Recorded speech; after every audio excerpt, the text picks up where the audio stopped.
Ya, Assalamualaikum warahmatullahi wabarakatuh.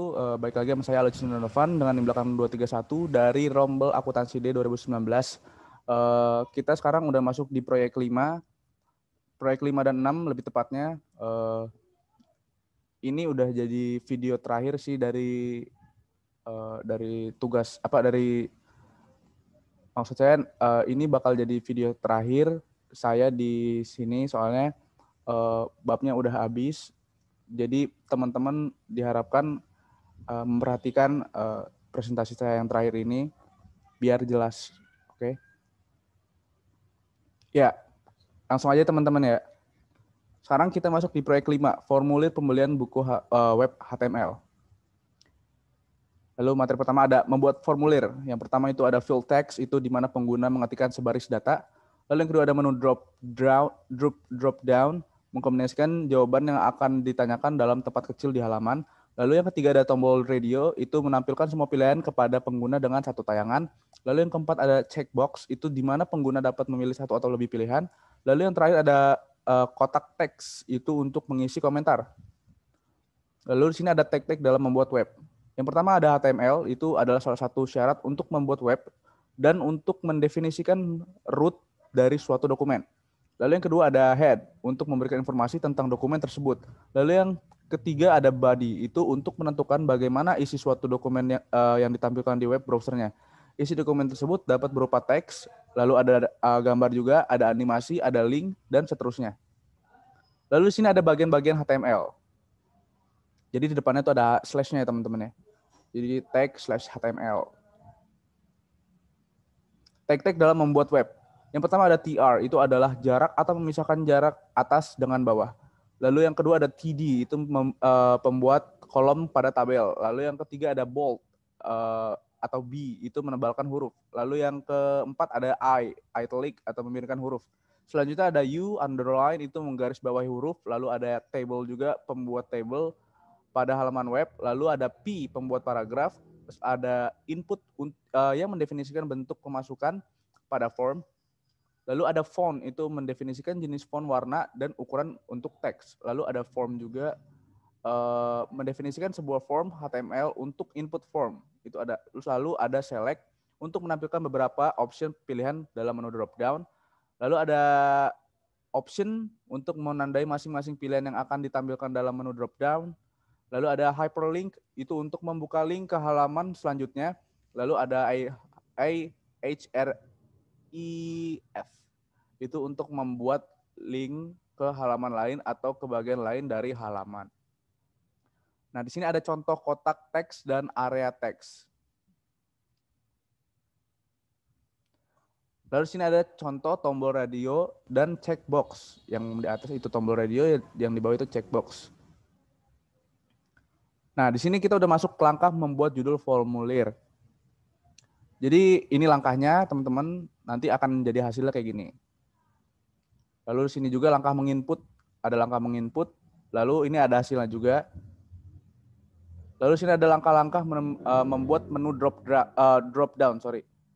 Nah, ini adalah hasilnya. Nanti teman-teman tinggal ikutin langkahnya aja ya, nanti hasilnya bakal kayak gini kok. Lalu di sini ada langkah membuat tombol radio, lalu ini ada hasilnya. Lalu ini juga ada langkah membuat checkbox, ada hasilnya juga ini. Lalu ada langkah membuat text area, dan ini hasilnya. Lalu ada langkah menginput submit dan reset. Terus ini hasilnya. Nah, ini hasil dari dalam format Notepad ya teman-teman ya. Bentuknya begini. Nah, dan ini jadi hasil dari web HTML dalam web HTML-nya. Ya, cukup sekian dari proyek 5-nya, kita masuk ke proyek 6 ya teman-teman. Proyek 6, dasar-dasar spreadsheet.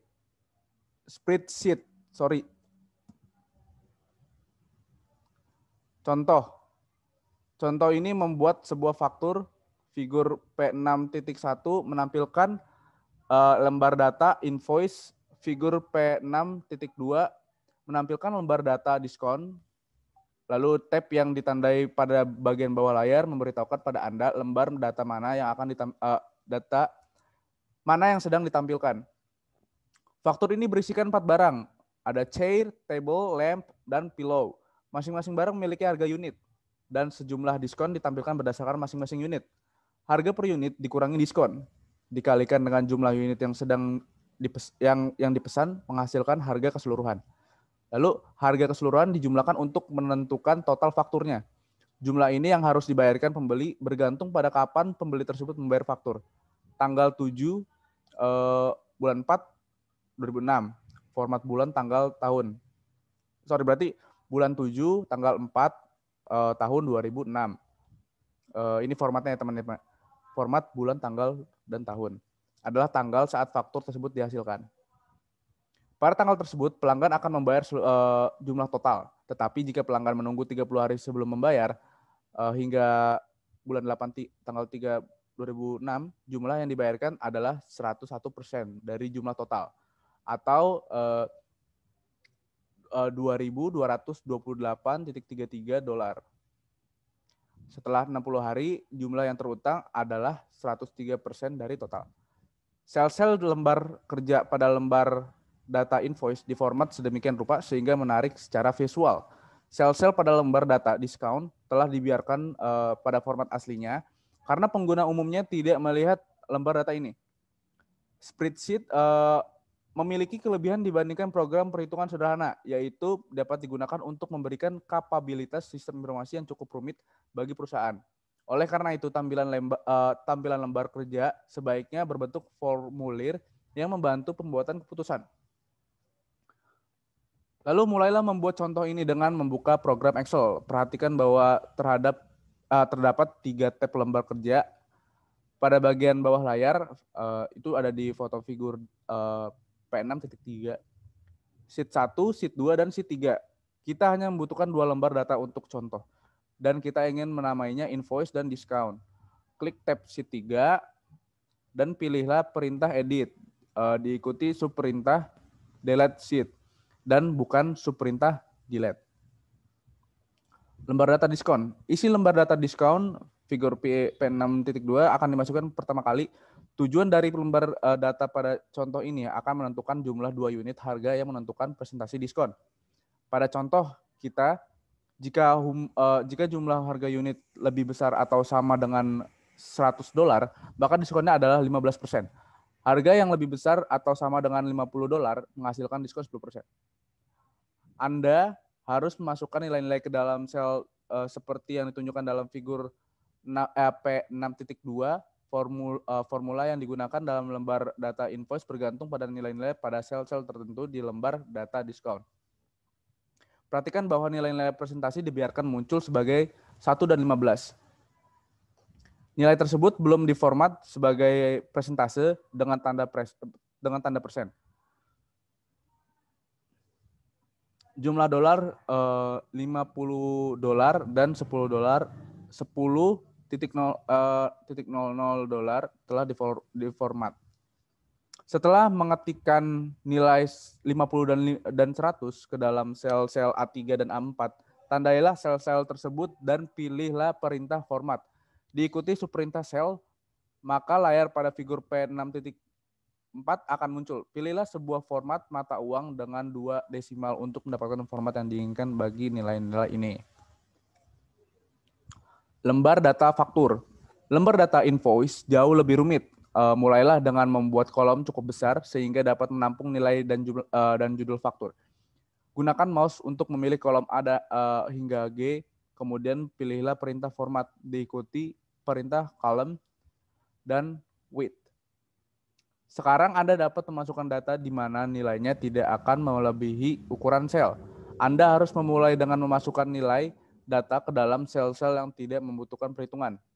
Nilai Anda mungkin tidak muncul dengan format yang sama seperti pada lembar invoice kita, akan memformat field ini setelah nilainya dimasukkan. Lalu sel A1 telah memiliki entry invoice. Sel B3 hingga B7 terisi kata-kata item, chair, table, lamp, dan pillow. Harga satuan juga dimasukkan ke dalam sel C3 hingga C7. Lewati kolom D, nilai-nilai ini akan dihitung kemudian.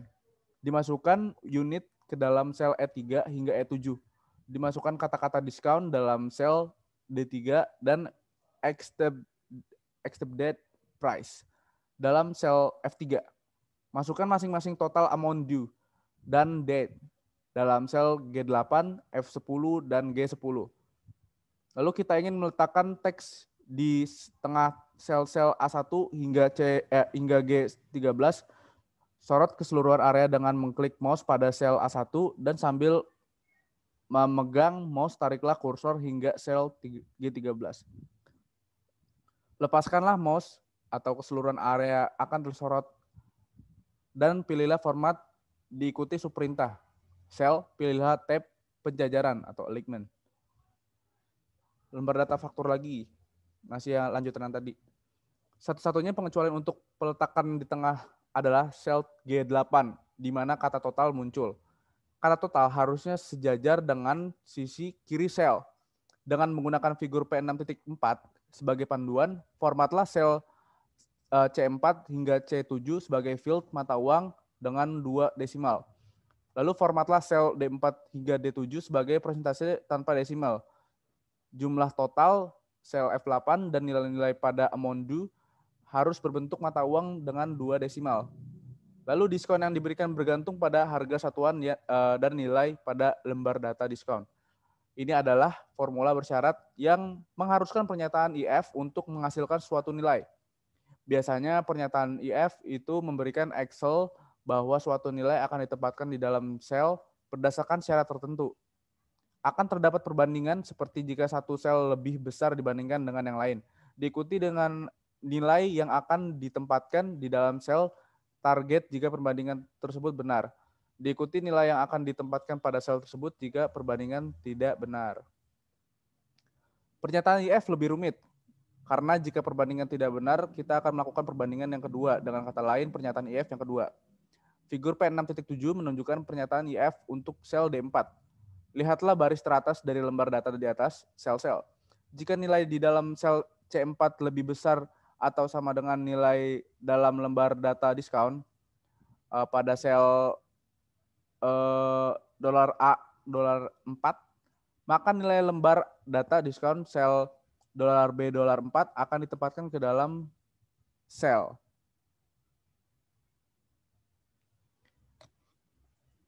Sel tersebut telah ditandai sebagai A4 pada lembar data diskon, tetapi dolar mengawali tujuan kolom dan baris kita dapat menyalin cut and paste formula ini ke dalam sel-sel lain. Jika nilai C4 tidak lebih besar atau sama dengan diskon